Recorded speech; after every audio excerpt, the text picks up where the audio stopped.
Good morning dear students. आज हम बात कर रहे हैं BSc final year physics paper first quantum mechanics की। इसमें हमने लास्ट लेक्चर्स में बात की थी हर्मिटियन ऑपरेटर क्या होते हैं, ठीक है, उनकी प्रॉपर्टी क्या है, और वहाँ पे हमने दोनों प्रॉपर्टी को प्रूफ करने के लिए छोड़ दिया था। वो इसलिए छोड़ दिया था कि उन प्रॉपर्टीज को प्रूफ करने के लिए हमको कुछ ऐसी अननोन चीज़ों की ज़रूरत थी जिनको हम पहले करना चाह रहे थे, जैसे आइगन फलन क्या होते हैं, आइगन मान क्या होते हैं, ठीक है ना, प्रसामान्यीकरण नॉर्मलाइजेशन क्या होता है, ऑर्थोगोनलिटी क्या होती है। तो हमने पहले उनको कर लिया है। अब हम जो हर्मिटियन ऑपरेटर की जो प्रॉपर्टी थी उनको प्रूव करेंगे आज। ओके, तो हर्मिटियन ऑपरेटर, ठीक है ना, हमारे हर्मिटियन ऑपरेटर था। हर्मिटियन ऑपरेटर की जो प्रॉपर्टी थी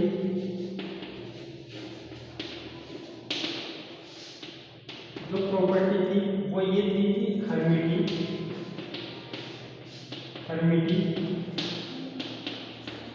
संकारक के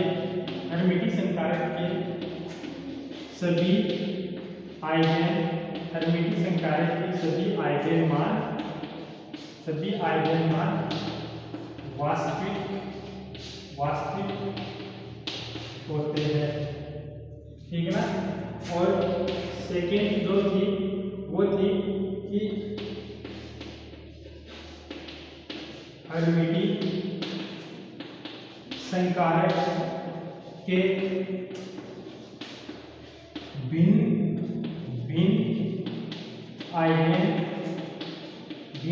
आइगन मान के संगत भिन्न आइगन मान के संगत भिन्न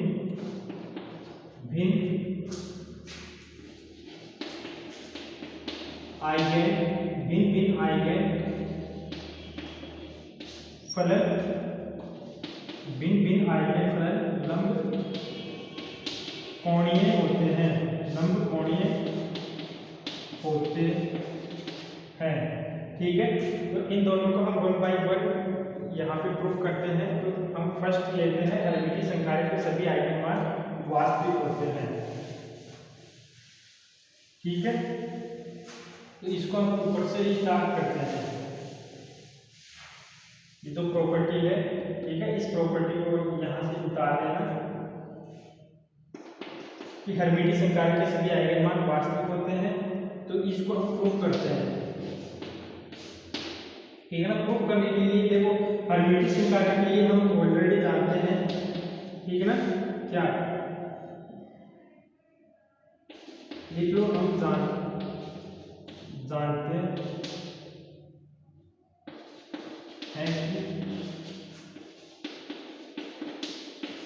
हर्मिटी संकारक ए के लिए, ठीक है ना, हर्मिटी संकारक ए के लिए क्या होगा, जो कंडीशन होती है वो क्या होती है कि कोई given A psi D B equal to psi star A psi D B, ठीक है ना। ये कंडीशन होती है, ये हम ऑलरेडी जानते हैं हर्मिटी संकारक के लिए। लिख लो, जहां ए जो है हर्मिटी संकारक है, वह साई जो है साई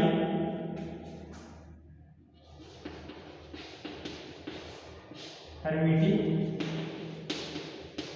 संकारक का आइगन फलन है, ठीक ना। जहां साई जो है हर्मिटी संकारक का आइगन फलन है, यदि, ठीक है ना, यहां से स्टार्ट कर रहा हूं मैं, यदि ए, ये तो आइगन फलन हो गए, ठीक है ना। यदि ए हर्मिटी संकारक का आइगन मान हो तो, ठीक है ना, ये हम मानकर चल रहे हैं कि यहाँ जो साई है ये मानकर चल रहे हैं, यहाँ जो साई है चलो ये यहाँ देख लो, यदि ठीक ना, कि ये हम मानकर चल रहे हैं कि यदि इसको इक्वेशन 1 दे दो, यदि साई हर्मिटियन संकारक का आइगन फलन है तथा इसको फिर आप तथा लिख लो, तथा ए हर्मिटियन संकारक का आइगन मान हो तो आइगन मान समीकरण से, ठीक है ना, आइगन मान समीकरण हमने देखी थी ए कि जो ए संकारक है, इस ए संकारक के आइगन मान इक्वेशन कि कोई भी फंक्शन इस ए को हम साई के ऊपर अप्लाई करते हैं, साई के ऊपर अप्लाई करते हैं तो हमके पास एक स्थिरांक आता है, कांस्टेंट आता है, और इसी के साथ यदि ये साई इसका आइगन फलन है तो ये फलन वापस वैसे की वैसे हमको प्राप्त हो जाता है। तो इस इक्वेशन को हम क्या बोलते हैं, आइगन मान समीकरण, ठीक है। तो अब देखिए यहाँ पे आगे इसको हटा रहा हूँ,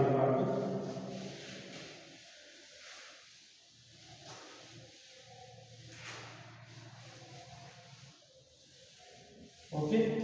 तो ए साई इक्वल टू ए साई, तो यहां से ठीक है ना,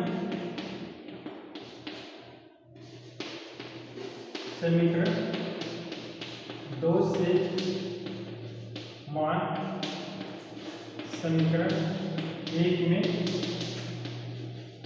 रखने पर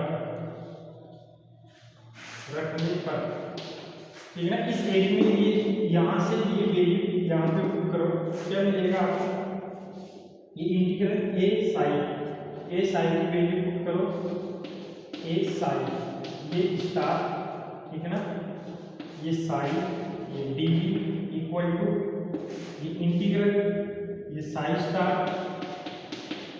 ये ए साई, तो ये ए साई की वैल्यू स्मॉल ए साई डी, ठीक है। और डाला इसको, अब इसको सोल्व करो, तो इसको सोल्व करोगे तो ये इसको हम ऐसे लिखते हैं, ये ए स्टार ये साई ये डी इक्वल टू ये जो है ए ये साई स्टार, ठीक है ना, क्योंकि ये जो ए है वो स्थिरांक है, गुणांक है, कांस्टेंट वैल्यू है कोई, इसलिए हम इसको आगे पीछे लिख सकते हैं, ठीक है ना। तो ए साई स्टार साई डी भी ये भी लिख सकते हैं, और इसको हम ये भी लिख सकते हैं ए स्टार, ठीक है ना, A star integral psi star psi D equal to ये ए यहाँ से बाहर आ जाएगा, तो ये साई स्टार साई डी भी, ठीक है। और यहाँ से हम इसको ये लिख सकते हैं कि ए स्टार, ठीक है ना, ये देखो ये साई स्टार साई ये दोनों सेम है, ठीक है ना, ये दोनों तरफ सेम है, तो यहाँ से हम ये लिख सकते हैं ए स्टार, और इस इक्वेशन को इधर लेके आएंगे तो यहाँ से ए स्टार ए को कॉमन ले सकते हैं, ठीक है, ए स्टार माइनस ए, और ये integral psi star psi D V equal to 0, ठीक है ना, A star minus A integral psi star psi D V equal to 0, इसको इक्वेशन 2 दे दो, 2 तो हो गई, 3 दे दो, इसको इक्वेशन 1 2 3, ठीक है ना। तो यहाँ से समीकरण 3 से देखिए, समीकरण 3 से देखिए क्या देखोगे आप यहाँ पे समीकरण 3 में कि ये इक्वल टू 0 हो रही है, तो ये इक्वल टू 0 हो रही है, और ये कोष्टक में है ए स्टार माइनस ए, ठीक है, और ये integral psi star psi equal sorry D V, तो ये इक्वल टू 0 होने के लिए या तो ये पोर्शन 0 हो या फिर ये वाला पोर्शन 0 हो, दोनों में से एक पोर्शन को 0 होना पड़ेगा तभी ये 0 हो सकती है। तो अब यहाँ पे देखिए आप कि ये जो है इंटीग्रल, ठीक है ना, समीकरण 3 से जो ये integral psi star psi DV है, ठीक है, ये हमने प्रसामान्यीकरण प्रतिबंध में देखा था कि इसकी वैल्यू कुछ इस तरह का आएगी, क्योंकि ये क्या है, प्रोबेबिलिटी दे रहा है, ये किसी पार्टिकल के पाए जाने की प्रोबेबिलिटी दे रहा है, ठीक है ना।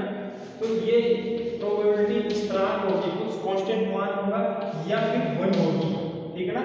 यदि प्रोबेबिलिटी अधिकतम है तो उसकी वैल्यू 1 होगी, यदि प्रोबेबिलिटी अधिकतम नहीं है तो 1 के अंडर में, 0 से 1 के बीच में कुछ वैल्यू होगी, मतलब कुछ स्थिरांक होगा, ठीक है।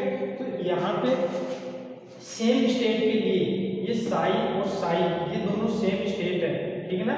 जो साई स्टार है वो साई का कॉम्प्लेक्स कॉन्जुगेट है सिर्फ, लेकिन ये सेम स्टेट है। और मैंने ये लास्ट जब प्रसामान्यीकरण हम पढ़ रहे थे उसमें ये बताया था कि जब ये सेम वेव फंक्शन है, पार्टिकल इसी स्टेट में है, तो इस स्टेट के लिए पार्टिकल जो ये साई स्टार साई है, ठीक है ना, साई स्टार साई, ये इसकी वैल्यू 1 होगी, ठीक है ना। साई स्टार साई इसकी वैल्यू क्या होगी, 1, जो प्रोबेबिलिटी है वो 1 होगी। तो यहाँ पे ये psi star psi degree equal to स्थिरांक, ये हमेशा स्थिरांक होगा, ये 0 नहीं हो सकता। क्यों नहीं हो सकता, क्योंकि जो साई है, साई इस ए का आइगन फलन है, आइगन फलन, ओके। तो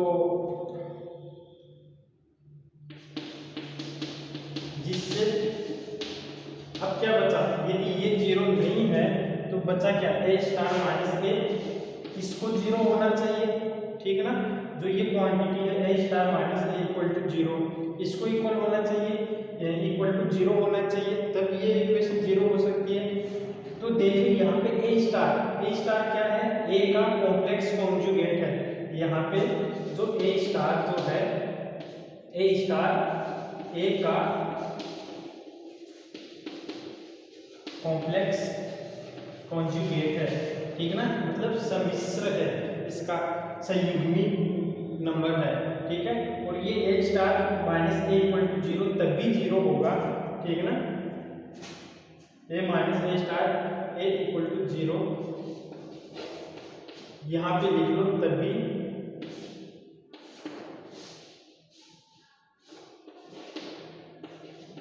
चलो तभी होगा जब ए, जो ये ए है, ठीक है ना, ये वास्तविक हो,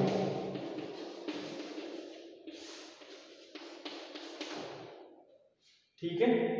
जब ये जो ए है, ये जो ए है, ये यदि वास्तविक हो तभी ये ए स्टार ए 0 हो सकता है, अदरवाइज ये 0 नहीं होगा, ठीक है।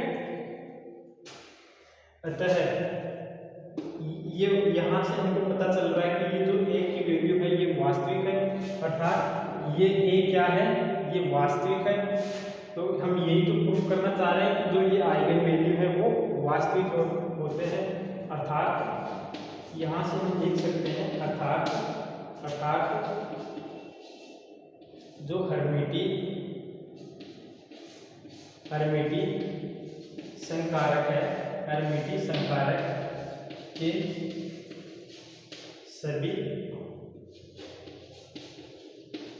आइगन, हर्मिटियन संकारक के सभी आइगन मान, ठीक है ना, सभी आइगन मान वास्तविक होते हैं, ठीक है। तो ये समझ में आ गया होगा, ठीक है। तो जो सेकंड प्रॉपर्टी है वो हम नेक्स्ट लेक्चर में लेते हैं, इसमें इतना ही है, ठीक है। धन्यवाद।